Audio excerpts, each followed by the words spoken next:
And welcome back to The Factor Uncensored. A recent Florida A&M graduate is showing off her junk in her trunk, her brown bottom, her kibbles and bits, a bootay. That's all the adjectives I have for you tonight. Tarika Williams' nude photos in front of the university's mascot have gotten a lot of online attention. Many people praising her for posing in nothing but her birthday suit and a pair of heels, while others say it's inappropriate, it's atrocious, it shouldn't be done. I talked with my next guest for their thoughts on this. Well, I'm not too sure that she should have her degree rescinded because she did earn the credits. However, college is a place where we go, especially HBCUs, are places we go to learn the difference between what we can do and what we should do. And in as much as she is going to become an educator, a counselor, I'm just not too sure that even if she graduates, she should be allowed to serve in a professional capacity.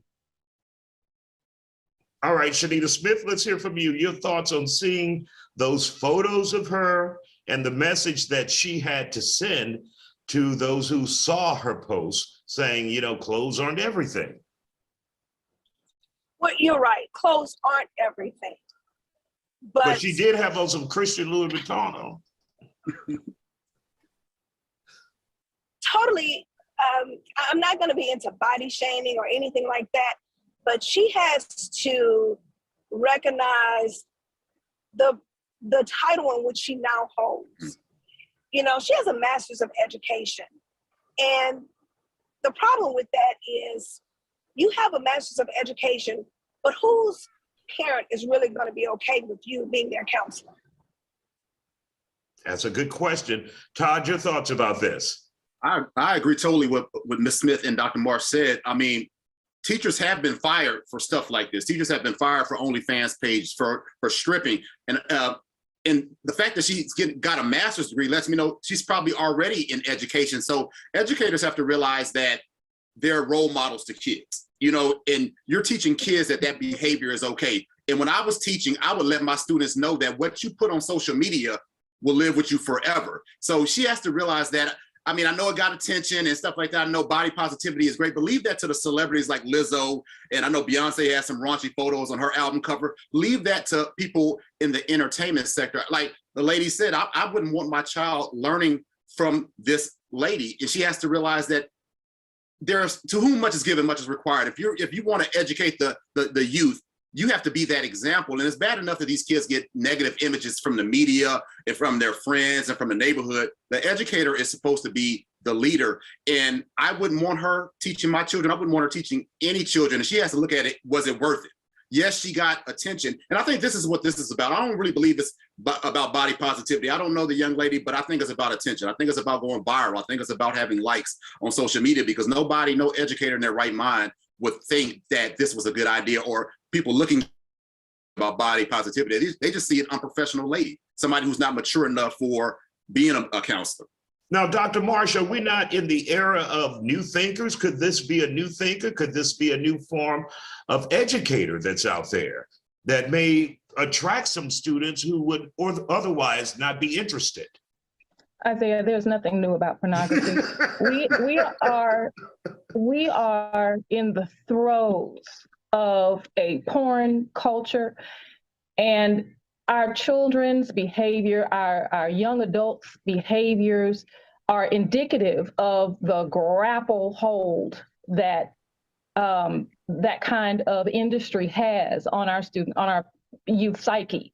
And you know, I am all for body positivity, but I think, to Todd Smith's point, there has to be some separation between entertainment culture and education. Okay, there has to be some nuances that very well-educated young people understand. And if they can't understand that, then we are failing them fundamentally, and we need to go back and teach them some core lessons that they're missing. And Shanita, you don't think there's room for an educator like this either, right?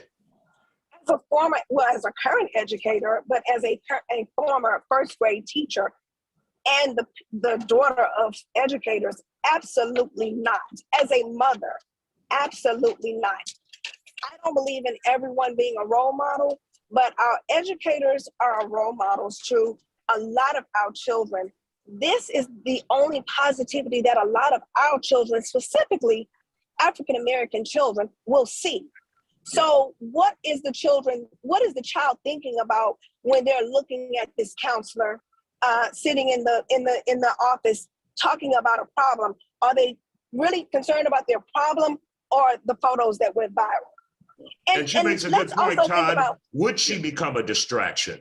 I think she would, because I couldn't take her seriously. I had teachers who there were rumors going around the schoolhouse, and I still don't take them serious. I won't say, well, obviously I won't say any names, but we never took those people seriously. And like Ms. Smith said, Black kids don't have the luxury of what some other races have. All of them don't have educated parents, educated role models and positive role models. So they go to the school, and my father was inspired to go to college because his principal saw something in him and he was a role model. My grandparents got a 3rd grade and a 7th grade education on my dad's side. My grandfather didn't value education. He went to high school and saw that principal, and that inspired him to educate himself and go to college, and it just changed the whole family. So those people are some of the only role models that Black kids have. And so Black women and men have to realize we have to give them another example.